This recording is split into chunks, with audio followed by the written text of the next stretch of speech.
Minerva पाठशाला में आप सभी का स्वागत है। हमने बात की थी इकाई 8 कोण के बारे में। तो इससे पहले का जो वीडियो है वो है कोण परिचय पार्ट 1 और ये जो वीडियो है ये है कोण परिचय पार्ट 2। उसमें कुछ पॉइंट्स की बात की थी हमने। पार्ट 1 में हमने बात की है कि कोण के प्रकार कितने होते हैं और कैसे पहचाने कि कौन सा कोण शून्य कोण है, ऋजु कोण है, संपूर्ण कोण है, समकोण है, न्यून कोण है, अधिक कोण है या फिर बृहद कोण है। तो इस बारे में हम उसमें बात कर चुके हैं और इस वीडियो में यह है पार्ट 2 और इसमें थोड़ा सा और ज्यादा डिटेल में जानेंगे कि कैसे पहचान सकते हैं हम इन कोणों के बारे में। तो कल के वीडियो में हमने किस प्रकार से समझा था, देखिए हमने पढ़ा था कि एक इस तरीके की हमारे पास होती है रोटी। रोटी इसलिए बोल रही हूं क्योंकि इससे हर एक स्टूडेंट रिलेट कर सकता है। तो देखिए जब हम इसको आधा आधा बांटते हैं इस तरीके से तो ये कुछ इस तरीके से हो जाती है। आधा पार्ट ये होगा,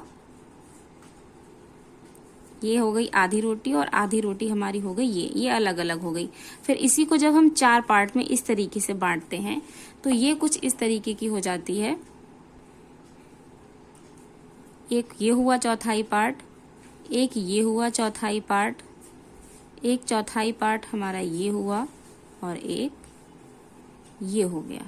तो देखिए सभी कोणों के बारे में हम बात कर चुके थे कि शून्य कोण, ऋजु कोण, संपूर्ण कोण, समकोण, न्यून कोण, अधिक कोण और बृहद कोण क्या होता है। 7 कोण थे, 7 कोणों के बारे में हमने आपको फर्स्ट वीडियो में इसमें बता दिया है। अब हम बात करेंगे और किस तरीके से हम इसको डिटेल में समझ सकते हैं। देखिए ये एक पूरी रोटी का टुकड़ा है, इसको जब हम आधा करते हैं तो कुछ इस तरीके से 2 भागों में बंटती है। फिर जब इसी को हम 4 भागों में बांटते हैं तो इस तरीके से ये 4 भागों में बंट जाती है।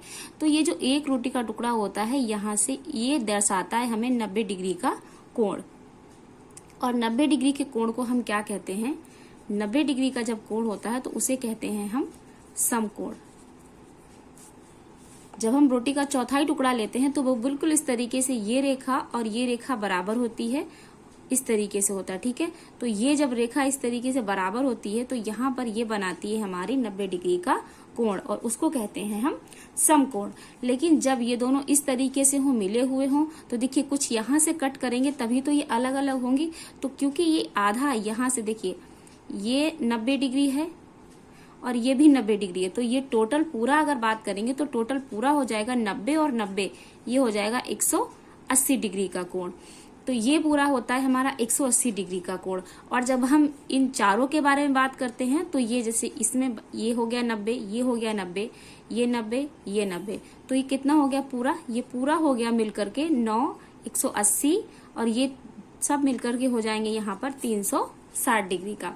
तो जो 90 डिग्री का कोण होता है वो हम कहते हैं संपूर्ण समकोण और जो 180 डिग्री का कोण होता है उसको हम कहते हैं ऋजु कोण। और जो 360 डिग्री का कोण होता है उसको हम कहते हैं संपूर्ण। संपूर्ण मतलब पूरा कोण, ठीक है, पूरा कोण, उसको क्या कहते हैं हम संपूर्ण कोण। तो इन तीनों के बारे में तो ये डेफिनेशन है।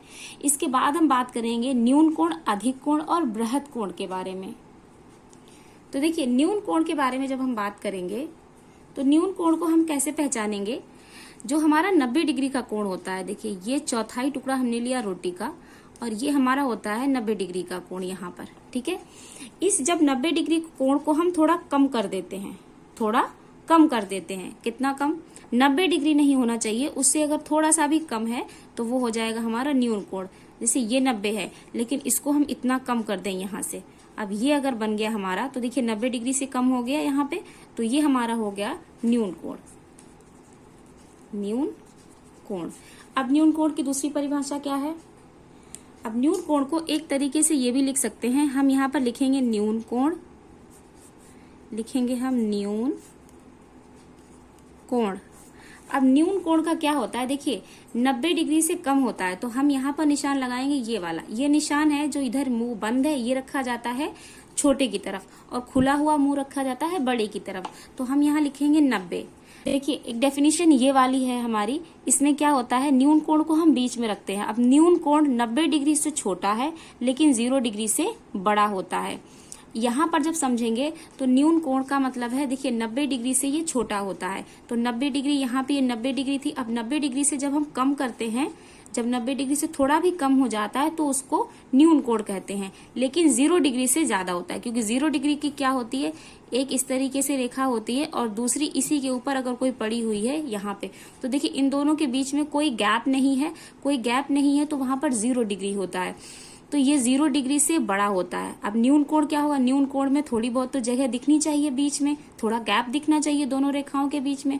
तो देखिए 0 डिग्री से तो बड़ा होता है न्यून कोण, लेकिन 90 डिग्री से क्या होता है, छोटा होता है। ये इस तरीके से हमने समझा, 90 डिग्री से छोटा जब यहाँ तक आ जाए और 0 डिग्री से बड़ा, मतलब थोड़ी सी हमें एक रेखा ये है तो थोड़ा सा गैप, इतना भी अगर गैप है तो भी देखिए यहाँ पे हमें दिख रहा है। तो 90 से तो ये कम है, 90 से यहाँ पे कम है, लेकिन 0 डिग्री से ये थोड़ा सा ज्यादा है, तो इसको कहते हैं हम न्यून कोण। देखिए यह अधिक कोण, अधिक कोण में क्या होता है, कुछ इस तरीके से हम लिखते हैं कि अधिक कोण 180 डिग्री से छोटा होता है और 90 डिग्री से बड़ा होता है। कैसे पढ़ते हैं, देखिए 180 डिग्री लिखा हुआ है, यहाँ पर ये निशान लगा हुआ है, इसका निशान ये, इस निशान का मतलब ये होता है जिधर मुंह खुला होता है उधर की चीज बड़ी होती है और जिधर मुंह बंद होता है उधर की चीज छोटी होनी चाहिए। तो इसका मतलब है कि 180 डिग्री बड़ा है अधिक कोण से, 180 डिग्री बड़ा होता है अधिक कोण से, अधिक, और 90 डिग्री से अधिक कोण क्या होता है, छोटा होता है। अब समझेंगे कैसे, तो देखिए हम अधिक कोण कैसे बनाते थे, एक हम लेते थे 90 डिग्री का इस तरीके से ये एंगल, माना कि एक चौथाई रोटी का हमारा टुकड़ा है, यहाँ पर क्या है, ये 90 डिग्री है।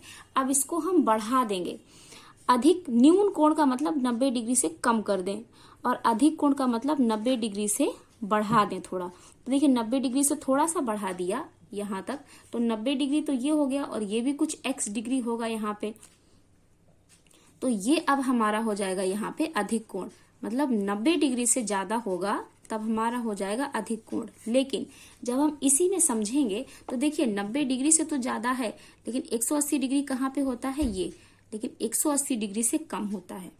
90 डिग्री से तो ज्यादा होता है, देखिए 90 डिग्री से ज्यादा होना चाहिए, लेकिन 180 डिग्री से कम होना चाहिए।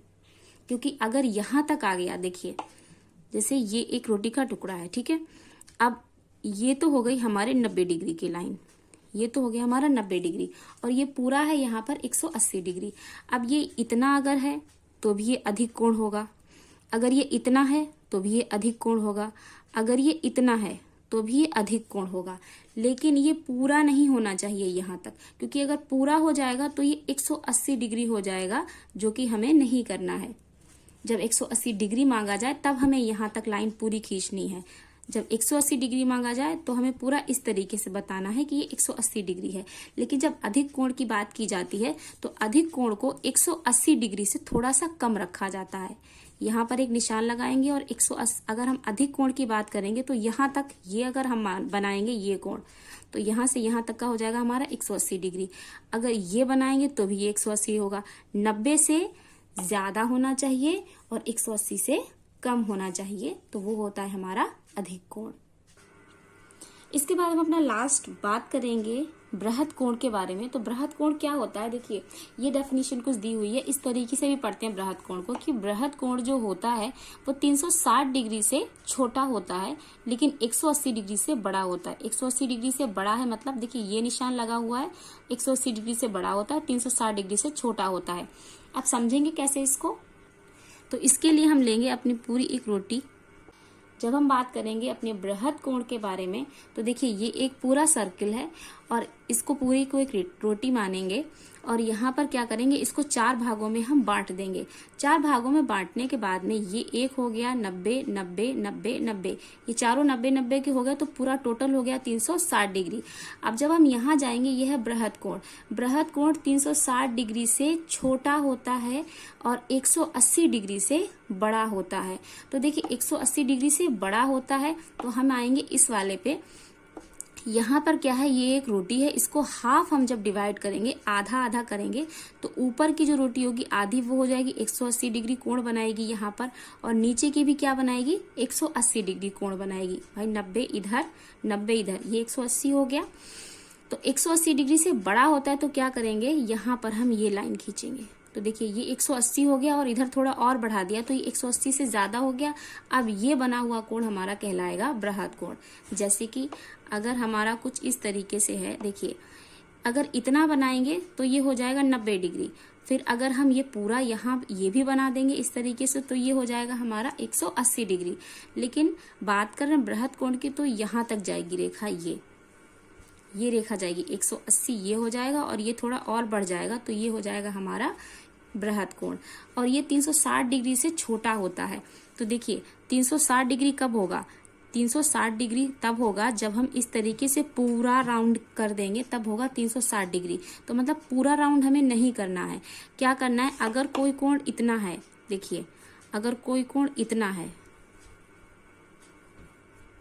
तो ये पूरा कितना कहलाएगा, यहाँ पे अगर कोई कोण इस तरीके से बना हुआ है तो यहाँ पर ये वाला कोण पूछा गया कि ये वाला कोण बताइए क्या होगा, तो ये हमारा होगा बृहद कोण। क्यों होगा बृहद कोण, क्योंकि 180 हुई यहाँ तक, तो ये 180 से तो देखो नीचे तक आ गया, ज्यादा है, लेकिन यहाँ अगर पूरी करेंगे तब 360 होगा और 360 से ये वाला क्या है, ये कम है। ऐसे ही अगर ये वाला कोण बना हुआ है हमारा, इसी तरीके से अगर ये कोण बना है तो ये भी क्या हो जाएगा हमारा, ये 180 और ये और बढ़ा दिया तो ये भी हो गया हमारा बृहद कोण। बृहद कोण देखिए 180 से ज्यादा होगा, 180 होता है इतना, और अगर यहाँ थोड़ा और बढ़ा दिया तो ये क्या हो जाएगा हमारा बृहद। ये बढ़ा दिया तो बृहद, इतना कर दिया तो भी, यहाँ तक कर दिया तो भी, यहाँ तक कर दिया तो भी, पूरा मिलाना नहीं है। अगर ये यहाँ इतना होगा तो भी ये बृहद कोण कहलाएगा। अगर 180 से ज्यादा होना चाहिए और 360 से कम होना चाहिए, वो हो जाता है हमारा बृहद कोण।